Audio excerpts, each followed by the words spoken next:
Hello dear student, स्वागत करते हैं आपके अपने यूट्यूब चैनल अमन केमिस्ट्री में। और आज हम बात करने वाले हैं क्लास 12th के एनसीईआरटी चैप्टर 2 यानी कि सॉल्यूशंस का इंडेक्स 2.6 के क्वेश्चन के बारे में। ये क्वेश्चन सॉल्युबिलिटी पर आधारित है और सॉल्युबिलिटी आप लोग थ्योरी पढ़े ही है। होता क्या है कि किसी भी सॉल्यूट को दिए गए अमाउंट ऑफ सॉल्वेंट में एक दिए गए टेम्परेचर और प्रेशर पर जितने हम लोग सॉल्यूट को ऐड कर पाते हैं उस सॉल्यूशन में या सॉल्वेंट में, वही टर्म उसका सॉल्युबिलिटी कहलाता है। अब जो सॉल्यूट सॉल्वेंट में घुला होता है या जो हम लोग घुलाने वाले होते हैं वो कई टर्म में हम लोग सॉल्युबिलिटी फाइंड आउट कर सकते हैं। मास के टर्म में, मोल के टर्म में, मोलैलिटी के टर्म में, मोलैलिटी के टर्म में। तो यहाँ पर मोलैलिटी का टर्म दिया हुआ है। यहाँ पर देखिए सवाल को देखते हैं। सवाल कहता है कि H2S हाइड्रोजन सल्फाइड जो कि एक टॉक्सिक गैस है जिसका स्मेल रोटेन एग जैसा होता है। इतना सब बात लिखा हुआ, थोड़ा सा जानकारी प्लस सवाल को बढ़ाने के लिए लिखा हुआ है।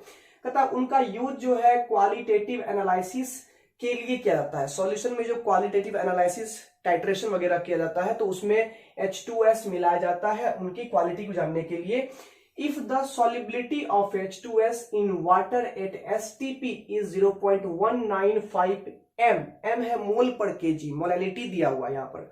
मतलब कि यहां से आप काम की बात है कि अगर STP पर, STP से एक चीज निकाल लेंगे, STP स्टैंडर्ड टेम्परेचर प्रेशर होता है और स्टैंडर्ड प्रेशर जो है 0.987 बार के इक्वल होता है। इस चीज को ध्यान दीजिएगा, ठीक है ना।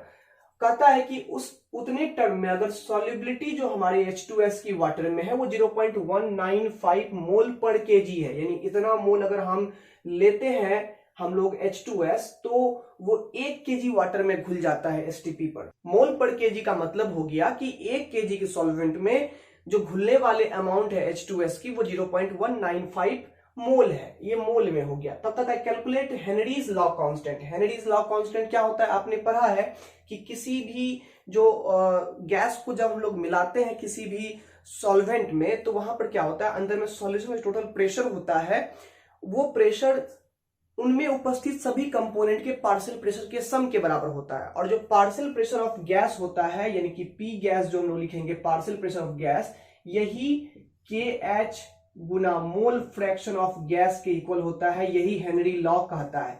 और इसी में जो KH लिखा हुआ है यही है हेनरीज लॉ कांस्टेंट। इसी का वैल्यू निकालना है हम लोग को यहाँ पर।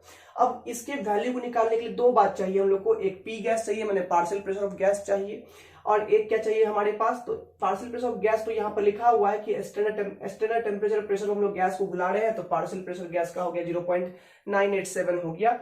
और हमारे पास जो ये मोल फ्रैक्शन है उस चीज को हमें पहले फाइंड आउट करना पड़ेगा। तो पहले हम लोग बात कर ले यहाँ पर कि हम लोग को यहाँ पर जो 0.195 m है इसका अर्थ क्या होता है। तो यहाँ पर लिखेंगे सॉल्यूशन में। अब देखिए 0.195 m यानी कि मोलैलिटी मोल पर KG of H2S in water means H2S जो वाटर में घुल रहा है, इस पूरे टर्म का मतलब होता है प्यारे बच्चों, means 0.195 mole of H2S dissolves in 1000 ग्राम या 1 किलोग्राम, मोल पर केजी है ना, 1 किलोग्राम ऑफ वाटर। यहां से हमें मिल क्या गया, यहां से हम लोग को मिल गया, एक कंडीशन मिल गया कि मोल्स ऑफ, अगर हम H2S की बात करें, NH2S लिखे हैं तो वो 0.195 मोल मिल गया, ठीक है। और हमें वेट ऑफ वाटर मिल गया 1000 ग्राम। और वाटर का मोलर वेट क्या होता है, तो H2O है। अगर हम मोलर वेट ऑफ वाटर की बात करें तो वो हो जाएगा 1 ऑक्सीजन 2 हाइड्रोजन, 16 + 2 18 हो जाएगा। तो यहां पर हम लोग मोल ऑफ वाटर भी निकाल सकते हैं आराम से। मोल ऑफ वाटर कैसे निकालेंगे, वेट बाय मोलर वेट, और वाटर का वेट दिया हुआ है 1000 ग्राम बाय मोलर वेट 18 करेंगे तो ये हो जाएगा 55.55 मोल यहां पर हो जाएगा। तो इसको सिंपली 55.5 लिख देते हैं, कोई दिक्कत नहीं है। ये इतना मोल हो गया। क्लियर है यहां तक।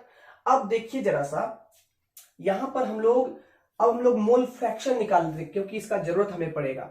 तो मोल फ्रैक्शन ऑफ, अगर हम H2S जो कि गैस का मोल फ्रैक्शन निकालना है तो H2S को जो मोल फ्रैक्शन निकालेंगे तो क्या होगा, जिसका मोल फ्रैक्शन निकालते हैं उसका मोल बाय टोटल मोल हम लोग करते हैं।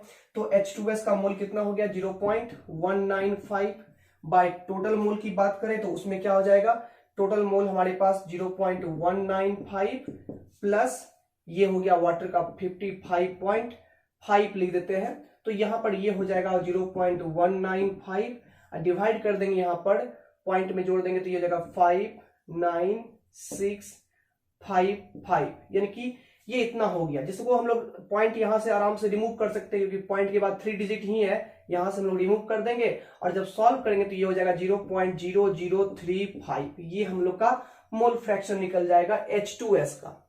तो ये H2S का मोल फ्रैक्शन निकल गया। अब आराम से हम लोग, प्रेशर हम लोग को पता ही है, मोल फ्रैक्शन निकल गया है, KH का वैल्यू हम लोग निकाल लेंगे। यहां तक आप लोग काम कर लीजिए, इसके बाद हम लोग आगे काम कर लेते हैं लास्ट वाला। तो इन फाइनली हम लोग करते क्या है कि यहां पर KH निकालते हैं। तो KH हेनरीज लॉ से KH का वैल्यू क्या हो जाएगा, KH हो जाएगा P gas by mole fraction of gas, यानी H2S। तो PH2O कितना हो गया, 0.987 हो गया, ठीक है। बट यहां पर जो हमारे पास मोल फ्रैक्शन आया वो कितना हो जाएगा, 0.0035। और जब इसको प्यारे बच्चों हम लोग डिवाइड करेंगे यहां पर, तो यहां पर देखिएगा ये पॉइंट उड़ेगा तो नीचे में जाएगा 1000, ये पॉइंट उड़ेगा तो बन जाएगा 10,000, जिसमें कि ये 3030 खत्म हो गया। तो ये हो गया कुल मिलाकर के 9 8 7 पर 1 0 हो जाएगा, बट यहाँ पर 35 आ गया, 5 से 7 बार में कटेगा और 5 से 5 1, ठीक है, 4 48 हो जाएगा, 5 से 9 बार में 45, फिर यहाँ 5 से 7 बार में 35, 5 से 4 बार में 20, ये कट गया। और फाइनली 7 से जब डिवाइड करेंगे तो ये हो जाएगा 7 2 बार में कटेगा, 14 हो जाएगा, ठीक है। फिर उसके बाद 5 आएगा, 7 7 8 56 हो जाएगा, फिर 1 आएगा 4 14 हो जाएगा, तो 7 दूनी 14 हो गया, मतलब कि 282 परफेक्ट यहाँ पर कट गया। 282 बैरोमीटर इसका वैल्यू आएगा KH का।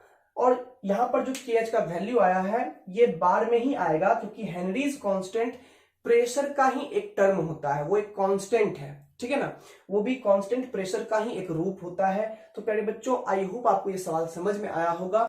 एनसीईआरटी के ऐसे ही वीडियोस के लिए आप इस चैनल सब्सक्राइब कर लीजिएगा, और अगर वीडियो अच्छा लगा हो तो लाइक भी कर दीजिएगा। मिलते हैं अगले वीडियो में, तब तक के लिए टेक केयर।